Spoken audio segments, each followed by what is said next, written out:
Astaghfirullah wabarakatuh. Alhamdulillah wassalatu wassalamu ala Rasulillah wa ala alihi wa sahbihi wa mawalah wa la hawla wa la quwata illa billahi wa ba'du. Alhamdulillah, di pagi hari ini kembali kita bisa duduk untuk bertalabul ilmi, dan kita masih meneruskan kajian kita, masih membahas tafsir singkat dari juz amma, dan kita masuk pada surah At-Takatsur. Surah At-Takatsur ini secara tartib Al-Quran masuk pada 102 dengan jumlah ayat 8, jumlah kalimat 28, dan jumlah huruf 122 huruf. Adapun apakah dia makkiyah ataukah madaniyah, tergantung asbab nuzulnya. Ada yang mengatakan bahwa surah At-Takatsur ini adalah makkiyah, artinya turun sebelum hijrah, dan ada yang mengatakan dia adalah madaniyah, maknanya turun setelah hijrah. Yang mengatakan bahwa surah At-Takatsur ini adalah makkiyah karena turun kepada dua kabilah. Pertama, kabilah Bani Abdil Manaf yang berselisih dengan kabilah Bani Syahmin. Bani Abdi Manaf ini apabila berjumpa dengan Bani Syahmin di sekitar Ka'bah, maka mereka saling berbangga dengan hasab. Beda hasab, beda nasab. Kalau nasab itu ke bawah, kalau hasab itu ke atas. Jadi mereka berbangga dengan kakek buyut mereka, sehingga kata Bani Abdi Manaf, kakek buyut kami ini begini dan begitu. Di antara mereka mungkin kalau zaman sekarang ini ada yang jadi presiden, ada yang jadi menteri, ada yang jadi wali kota, ada yang jadi jenderal, dan begitu seterusnya. Mereka menghitung-hitung orang-orang yang sukses dari kakek buyutnya. Bani Syahmin pula tak mau kalah. Mereka juga menyebutkan keberhasilan kakek buyut mereka, sampai ketika jumlah mereka kurang banyak, maka mereka datang ke kuburan kakek-kakek mereka dan menghitung dengan kuburan-kuburannya.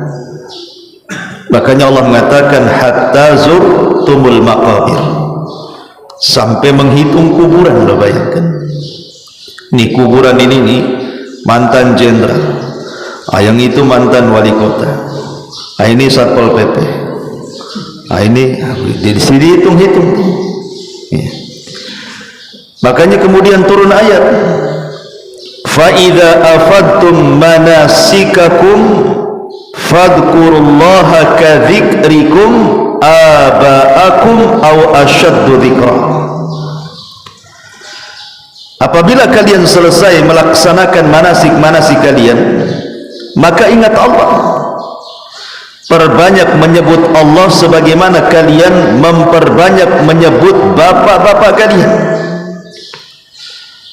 Turun ayat ini. Kalau menyebut bapak kalian sedemikian hebatnya, harusnya mengingat Allah jauh lebih hebat dibandingkan itu. Ini peristiwanya di Mekah, sehingga surah At-Takatsur ini menurut asbab nuzul ini adalah makkiyah. Tetapi dalam asbab nuzul yang lainnya yang disebutkan ahli tafsir, bahwa ini terjadi perselisihan kepada orang-orang Khazraj dan Aus, cikal bakal orang-orang Ansar. Khazraj dan Aus ini satu kakek, satu buyut bahasa kitanya, turunan daripada orang yang namanya Ma'us Sama. Jadi kakek buyutnya namanya Ma'us Sama, air dari langit. Nama orangnya Ma'us Sama. Kenapa disebut Ma'us Sama? Saking dermawannya sampai dijuluki Ma'us Sama.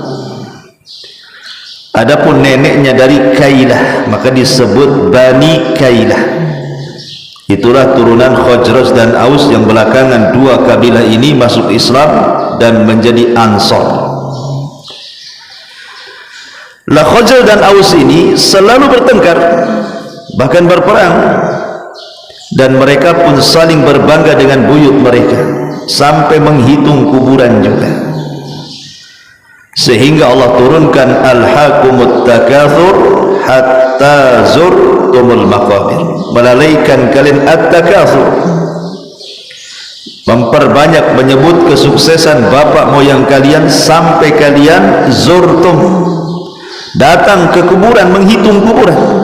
Bayangkan, begitulah tradisi orang-orang jahiliyah, al-fakhru bil ahsab wa ta'nu fil ansab. Satu sisi berbangga dengan hasab kakek buyut mereka, sisi lain mencela nasab orang. Makanya di zaman Nabi SAW ada dua orang yang berbangga dengan nasab, kemudian mencela nasab orang lain dan mengatakan kepada kawannya, tahukah kamu siapa saya? Ana fulan ibn fulan, ibn fulan ibn fulan, ibn fulan ibn fulan, sampai 9 buyutnya dihafal. Tah makan apa orang Arab itu? Kok bisa hafal kakek buyut mereka itu? Saya nggak yakin kakek buyut antum ketiga saja namanya nggak tahu. Mungkin karena tempe sama tahu yang antum makan jadi hafalannya lelet gitu. Siapa kakek buyut yang ketiga antum nggak yakin. Nggak yakin Pak Darwis hafal, tapi orang Arab hafal turunan itu, nasab itu mereka hafal tuh mereka. Tiba-tiba mencela kawannya dan mengatakan, amma anta fala ummalaka, adapun kamu saya nggak yakin sehebat aku nasabnya gitu. Sebutkan nasab.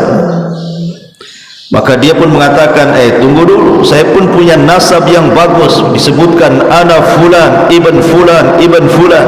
Datang Nabi, kemudian mengatakan, hentikan perbuatan jahiliyah kalian ini. Kemudian Nabi SAW menyebutkan satu kisah di zaman Nabi Musa.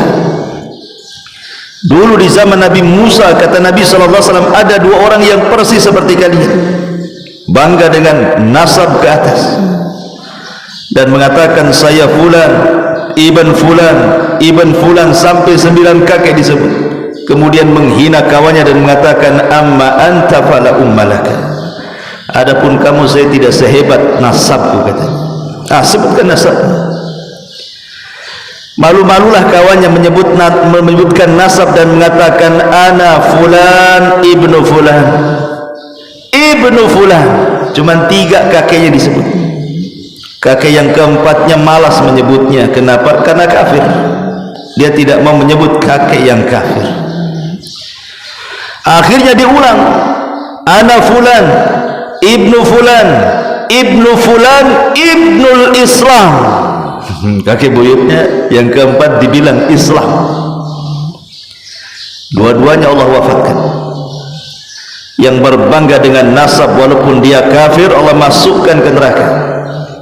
Dan yang satunya Allah masukkan ke surga karena bangga dengan nasab muslim. Bayangkan orang ini masuk neraka bukan karena berzina, bukan karena membunuh, bukan karena zalim, hanya menyebut kakek buyut saja masuk neraka. Kenapa? Karena ada unsur kesombongan di sini. Sama dengan di Jawa itu, kalau bagian-bagian keraton, daerah-daerah Jawa Tengah yang masih kental dengan keraton itu, mereka kan kadang-kadang merasa darah mereka lebih biru daripada darah antum. Antum darahnya merah, mereka biru. Ya, mereka itu saling berbangga dengan nasab kesultanan kan? Atau secara umum di masyarakat kan? Kamu nggak tahu ya siapa bapak saya? Emang bapak kamu siapa? Mungkin bapaknya jenderal atau polisi itu. Ngapain berbangga dengan orang tua? Bangga itu dengan diri sendiri. Ma'asyiral muslimin yang dimuliakan Allah, ini satu penafsiran. Penafsiran yang kedua, maksudnya alhaqumut takatsur hatta zurtumul maqabir. Melalaikan kalian at-takatsur. Ada sebuah riwayat ketika Nabi SAW membaca ayat alhaqumut takatsur ini, beliau kemudian mengatakan di hadapan para sahabat, dan ini dikeluarkan Imam Muslim dalam sahihnya dari hadis Mutarrif dari bapaknya, dia mengatakan, Ataitun Nabiy sallallahu alaihi wasallam wa huwa yaqul alhaqumut takatsur. Kata Mutarrif dari bapaknya, dia mengatakan, aku datang menemui Nabi. Ketika itu Nabi membaca alhaqumut takatsur, telah melalaikan kalian at-takatsur, bermegah-megahan atau dengan dunia kalian. Kata Nabi SAW dalam riwayat Muslim, beliau mengatakan, yaqulu ibnu Adam mali, yaqulu ibnu Adam mali wa maluk, ya ibna Adam laisa laka min malika illa ma akalta fa afnaita aw labista fa ablaita aw tasaddaqta fa abqaita wa ma siwa dhalika fa dhahibun wa tarakahu linnas. Kata Nabi SAW, alhaqumut takatsur, melalaikan kalian berlomba-lombanya dengan dunia. Anak Adam mengatakan, mali, hartaku. Lihatlah hartaku, mana hartamu? Maka Rasul mengatakan, wahai anak Adam, tidaklah dari hartamu itu kecuali yang kau makan pasti hilang, yang kau pakai pasti usang, yang kau sedekahkan itulah yang sebenarnya harta. Karena semua harta ini akan hilang dan akan ditinggalkan, kemudian diambil para penerusnya, jadi warisan. Jadi penafsiran yang kedua, alhaqumut takatsur, artinya di sini takatsur, kalau tadi penafsiran pertama berbangga dengan banyaknya kakek buyut mereka yang berhasil, tapi penafsiran yang kedua, takatsur di sini artinya terlampau menyibukkan mencari dunia sehingga melalaikan dari ketaatan kepada Allah, sehingga Allah katakan hatta zurtumul maqabir, sampai kalian ziarah ke dalam kuburan. Maksudnya sampai kalian mati, baru kalian tahu gitu ya, bahwa selama ini terlalaikan dengan harta. Setelah kematian baru dia mengatakan, Rabbi laula akhartani ila ajalin qarib la asaddaqa wa akum minas salihin. Ya Rabb, hidupkan aku sesaat supaya aku bisa bersedekah. Manfaat ucapannya, innaha, di mana ayatnya itu? Qala rabbi rji'uni la'alli a'malu salihan fima tarak kalla innaha kalimatun huwa qailuha. Itu kalimat angan-angan saja, mustahil orang mati dibangkitkan. Lalu kenapa kemudian bahasanya hatta zurtum? Zurtum itu artinya ziarah. Karena di dunia ini kita ini hanya ziarah saja. Kita sedang berziarah ke dunia ini karena tujuannya bukan dunia. Dunia ini tempat ziarah saja. Antum kalau berziarah ke tempat kawan gitu kan nggak mungkin tinggal di rumah dia. Itu bukan ziarah namanya, itu merampas rumah orang namanya. Ziarah itu ya sebentar pergi, itulah ziarah namanya. Allah bahasakan dengan hatta zurtum. Zurtum itu artinya berziarah. Dunia ini tempat berziarah, sehingga tidak perlu kemudian dilalaikan. Karena hakikat dunia itu sebenarnya disebutkan dalam surah Al-Hadid ayat 20. Inilah khulasah bahasa saya. Khulasah itu apa? Ringkasan tentang hakikat dunia itu.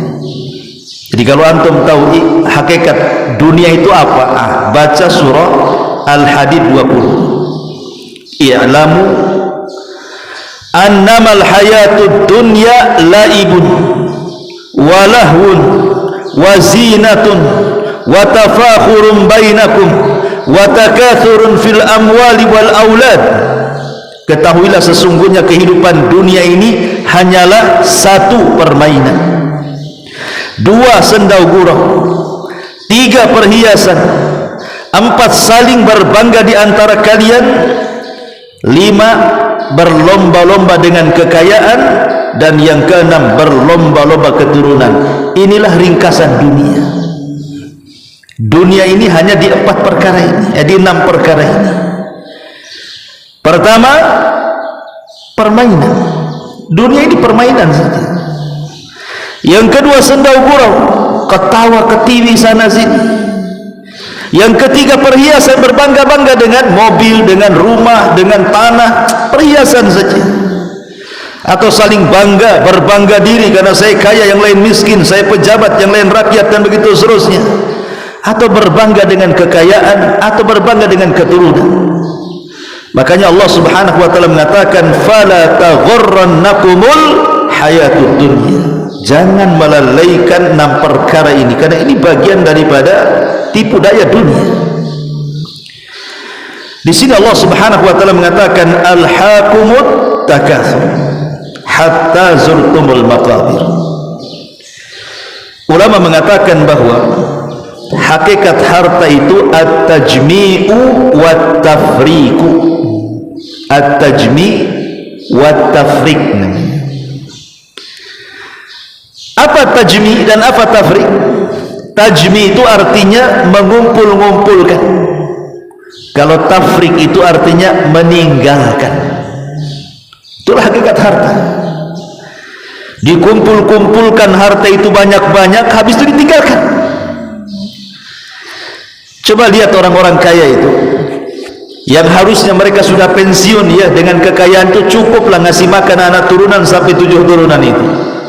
Semakin tua makin sibuk pula dia buka cabang, cabang sana, cabang sini, bercabang-cabang perusahaannya. Lalai bahwa dia akan mati. Lihat bos-bos besar itu, lihat matinya, tiba-tiba ketimpa tronton mati. Dibawa kekayaannya, enggak juga. Lagi main futsal kena semput jantung mati. Lagi main golf kena jantung mati.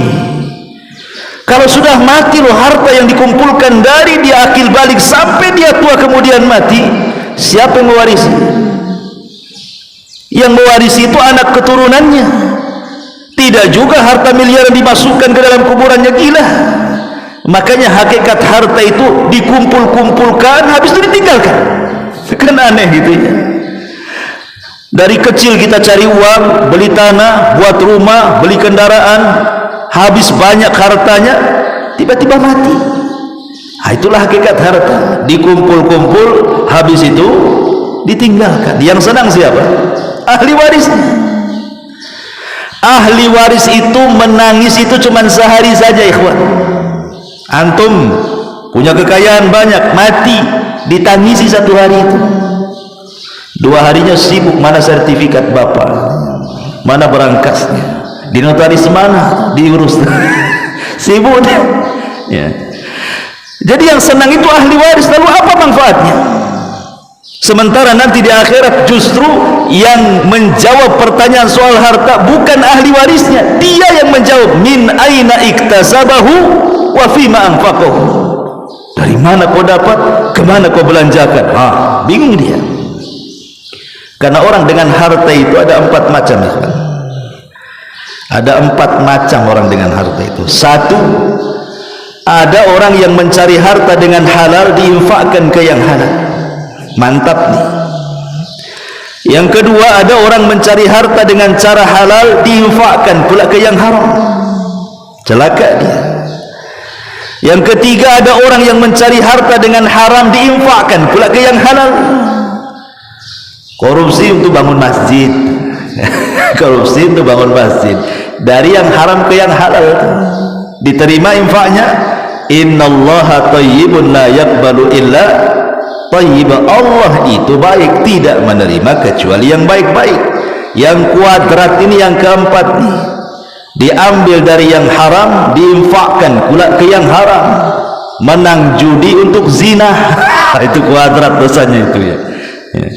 Dari yang haram ke yang haram. Itulah manusia dengan harta, tidak lebih dari 4 kelompok ini.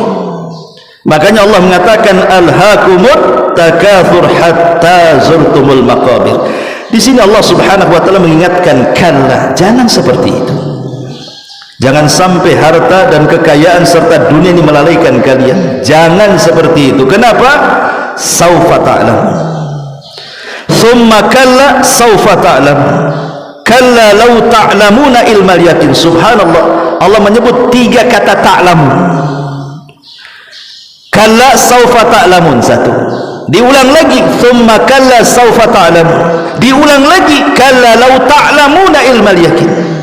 Ada 3 kalimat ta'lamun di sini. Kalla, sekali-kali jangan begitu, saufa ta'lamun, kalian akan mengetahui. Summa, kemudian, kalla, jangan seperti itu, saufa ta'lamun, kelak engkau akan mengetahui. Kalla, sekali-kali jangan seperti itu, lau ta'lamuna ilmal yakin, sekiranya kalian mengetahui dengan pasti. Dari sini ulama membagi, karena menyebut 3 kalimat ta'lamun, bahwa ilmu itu ada 3. Ada yang disebut dengan ilmu, ada yang disebut dengan ilmu yakin. Yang kedua ada yang disebut dengan ainul yakin. Yang ketiga yang disebut dengan hakul yakin. Saya ulangi, ada ilmu yakin, ainul yakin, hakul yakin. Apa maknanya? Ilmu yakin ini, saya contohkanlah yang mudah. Keberadaan Ka'bah. Dulu di masa jadul belum ada handphone. Handphone itu masih handphone besar itu ya. Udah kalau punya handphone besar itu udah kaya dulu. Sang lempar anjing. Gede kering gedenya. Yang punya segini itu ada antennya lah gitu. Jadi orang-orang yang datang umroh atau haji, kemudian ceritalah pulang mereka tentang kondisi Ka'bah. Kita yang tidak pernah haji mendengar di Mekah ada Ka'bah itu yakin nggak? Yakin. Kenapa? Karena banyak orang yang bercerita walaupun belum nampak. Yakin karena nggak mungkin lah banyaknya orang bercerita Ka'bah itu berkumpul untuk kedustaan, kan mustahil. Itu disebut ilmu yakin. Yakin ada Ka'bah. Kenapa? Banyaknya orang cerita. Kemudian setelah lama dari handphone jadul adalah handphone yang canggih. Muncullah YouTube di situ. Nampaklah Ka'bah di YouTube tuh. Kan itu ya. Itu meningkat dari ilmu yakin menjadi ainul yakin. Oh, nampak. Ain itu artinya mata. Matanya nampak. Oh iya, ini Ka'bah ini. Itu ainul yakin. Allah takdirkan pula bisa umroh antum. Nyentuh Ka'bah, nyium Hajar Aswad, itu disebut hakul yakin. Bertingkat ilmu itu dari keyakinan kepada melihat, dari melihat kepada memegang. Makanya ilmu yakin menjadi ainul yakin, menjadi hakul yakin. Lalu apa kaitannya di sini? Ketika Allah Subhanahu wa taala mengatakan kalla saufa ta'lam, sekali-kali jangan seperti itu, kelak kau akan tahu. Kalla, kemudian Allah mengatakan summa kalla saufa ta'lamun, kemudian sekali-kali jangan begitu, kalian akan tahu. Kalla law ta'lamuna ilmal yakin la tarawunal jahim. Jangan seperti itu. Kenapa? Karena kalian akan mengetahui kapan? Saat sakaratul maut. Ta'lamun yang pertama ini kata Ali bin Abi Thalib radhiyallahu anhu, artinya saat sakaratul maut engkau akan di situ melihat bagaimana malaikat-malaikat yang mencatat amal kita diperlihatkan oleh Allah Azza wa Jalla walaupun sesaat. Kemudian Summa kalla sawfa ta'lamun. Ta'lamun yang kedua, jangan seperti itu. Sekali-kali kalian akan tahu kapan, ketika masuk dalam kuburan. Kalla law ta'lamuna ilmal yakin la tarawunal jahim. Kemudian ta'lamun yang ketiga, kalian akan betul-betul yakin ketika melihat jahanam. Diingatkan dengan 3 perkara di sini. Jangan seperti itu, jangan sampai dunia melarikan kalian. Ingat, di sana ada kematian, di sana ada kuburan, dan di sana ada jahanam. Maksudnya dengan tingkatan keyakinan itu maksudnya gimana? Ketika kita yakin bahwa di dalam kuburan itu ada kehidupan, orang muslim harus yakin. Itu disebut ilmu yakin. Bahwa kelak di kuburan itu ada fitnah kubur, ada azab kubur, ada nikmat kubur. Harus yakin. Itu disebut ilmu yakin. Kemudian saat masuk ke dalam kuburan, Allah akan perlihatkan bagaimana Munkar dan Nakir mempertanyakan soal 3 perkara. Man rabbuka wa ma nabiyuka wa ma dinuka. Nampak kita 2 malaikat itu. Itu disebut ainul yakin.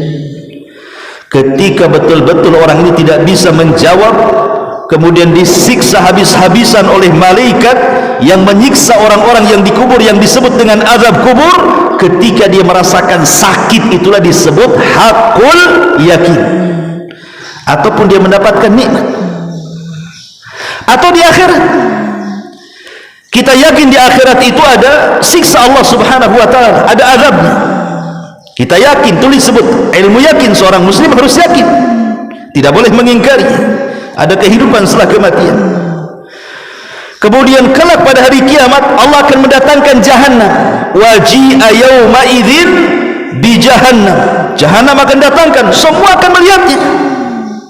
Itu namanya ainul yakin. Ketika orang-orang kafir disiksa dan merasakan bagaimana pedihnya siksaan, itu jadi hakul yakin. Baru betul-betul kamu merasakan bagaimana siksaan Allah. Begitu juga orang-orang yang beriman. Ketika mereka yakin di akhirat ada kehidupan, yakin dia. Kemudian diperlihatkan sorga, menjadi ainul yakin, masuk pula ke dalam sorga, dapat nikmat yang luar biasa, tidak pernah dilihat mata, didengar telinga, terlintas pun tidak. Menjadi hakul yakin. Berarti di sana ada ilmu yakin, ada ainul yakin, ada hakul yakin. Di sini Allah subhanahu wa ta'ala ingin memperingatkan kepada orang-orang yang terlalaikan dengan dunia. Kalla sawfa ta'lamun. Jangan seperti itu. Ada kematian, ada kuburan, dan ada jahanam.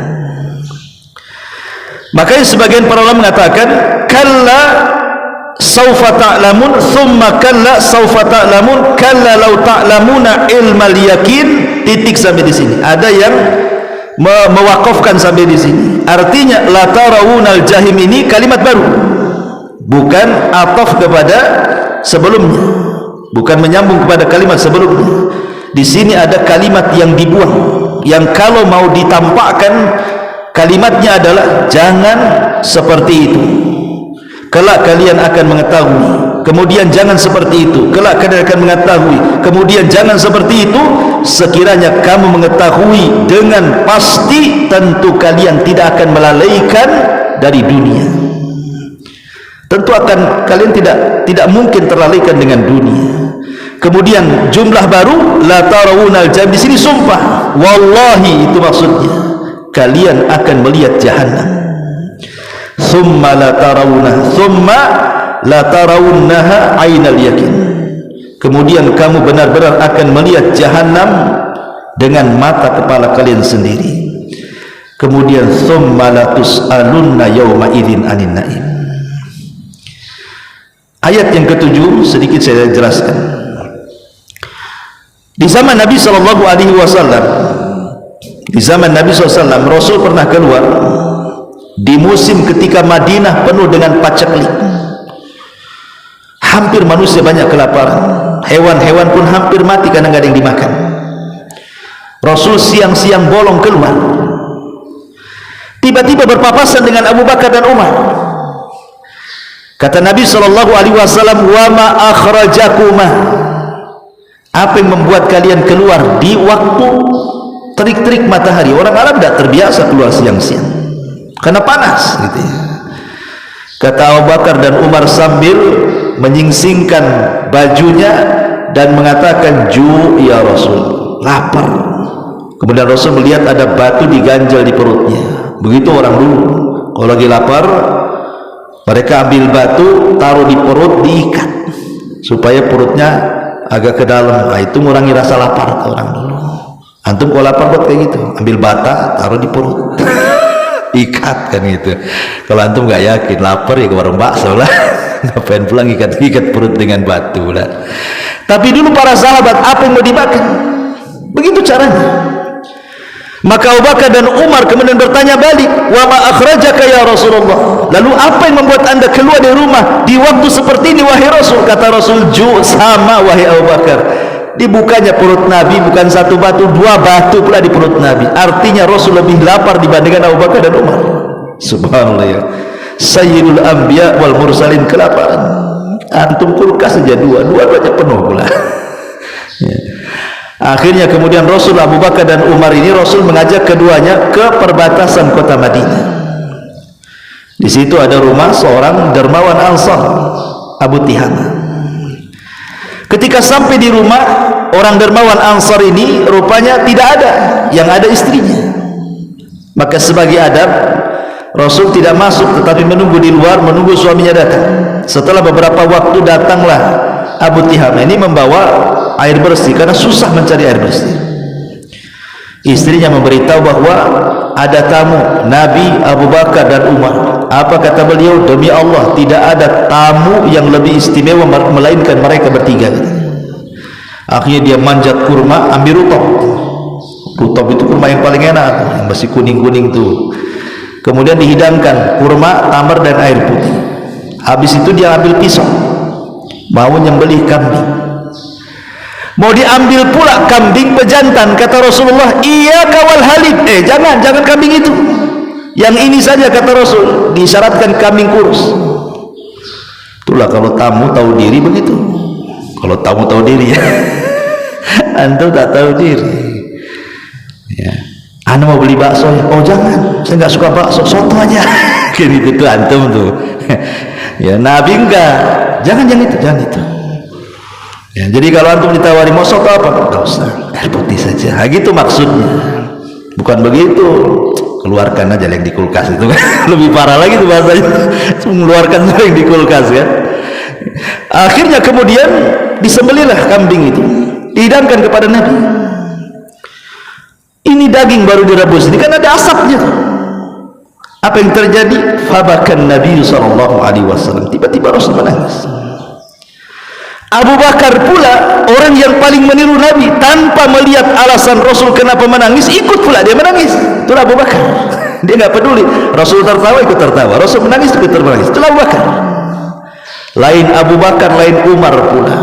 Umar tak bisa main tangis-tangisan gitu. Dia tanya kepada Nabi, "Ya Rasulullah, afi hadhil halati tabki?" Rasul, dalam kondisi hidangan di tengah-tengah kita kok nangis pula gitu. Makanlah katanya. Itulah Umar tuh. Antum memilih Umar Abu Bakar. Kata Umar, dalam kondisi ini kok menangis? Makan, ini banyak makan, kita lapar nih. Di sini Nabi SAW membacakan surah Takatsur. Ya Umar, alhaqumut takatsur hatta zurtumul maqabir, sampai kepada thumma la tus'alunna yawma idzin 'anin na'im. Yang di hadapan kita ini nikmat ya Umar, ini akan ditanya. Makanya Allah mengatakan afala yamduruna ila, gimana itu? Tentang ayat falyanduril insan ila ta'am. Hendaklah manusia melihat kepada makanan yang dimakannya. Sebagian para ulama mengatakan, apa sih yang akan ditanya Allah pada hari kiamat itu? Tentang apa saja selain nikmat. Pertama, dalam surah Al-Hijr ayat 92-93 yang akan ditanya pertama kali soal amalan. Fa wa rabbika lanas'alannahum ajmain amma kanu ya'malun. sungguh demi Rabbmu, kami akan bertanya kepada mereka semua terhadap amalan mereka. Ini pertama. Yang kedua, ditanya soal solatnya, karena ini amalan yang pertama dihisab pada hari kiamat. Awal ma yuhasabu bihil abdu yaumal qiyamah solatnya akan ditanya, karena ini yang menentukan amal yang lainnya. Yang ketiga, soal kehidupannya. Kata Nabi SAW, la tazulu qadama abdin hatta yus'al an arba. Tidak mungkin bergeser kaki anak Adam untuk meniti titian itu sampai ditanya 4 perkara. Tentang umurnya, kemana habiskan, masa mudanya kemana dilampiaskan, ilmunya sudahkah diamalkan, hartanya dari mana kau dapat, kemana kau belanjakan. Soal kehidupan. Kemudian juga yang keempat, nikmat yang ada pada badan kita, pendengaran, penglihatan, penciuman, hati, akal, kan ditanya. Wala taqfu ma laysa laka bi ilmun inna sam'a wal basara wal fuada kullu ulaika anhu mas'ula. Kemudian yang kelima, soal kepemimpinan. Presiden akan ditanya soal kepemimpinan kepada rakyatnya. Kepala rumah tangga akan ditanya soal kepemimpinan dia terhadap keluarganya. Bahkan diri kita akan ditanya soal kepemimpinan kepada badan kita sendiri. Kullukum ra'in wa kullukum mas'ul. Dan yang keenam, soal nikmat yang kita akan bahas di sini. Sebagian para ulama tafsir mengatakan, nikmat apa sebenarnya akan ditanya di hadapan Allah Subhanahu wa taala.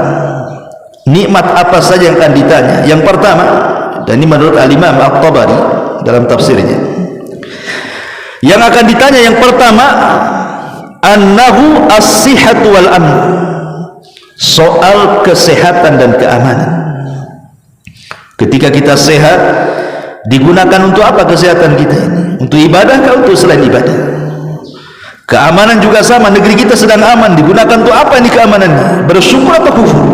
Ini yang pertama, annahu as-sihhatu wal amn. Yang kedua, annahu as-sihhatu wal faragh, bukan hanya kesehatan tetapi waktu luang. Karena dua nikmat yang dilupakan manusia itu adalah sehat dan waktu luang. Kata Nabi SAW, nikmatani maghbunun katsirum minhuma as-sihhatu wal faragh, sehat dan luang waktu. Karena begini, ada orang sehat bisa berangkat haji tapi sibuk, tak jadi dia haji. Kenapa tak haji? Sibuk. Ini dia. Ada orang tak sibuk, masalahnya tak ada uang, nggak ada uang kan? Kenapa kau tak haji? Kan kamu nganggur gak kerja. Pakai apa kesananya gitu? Gitu ya.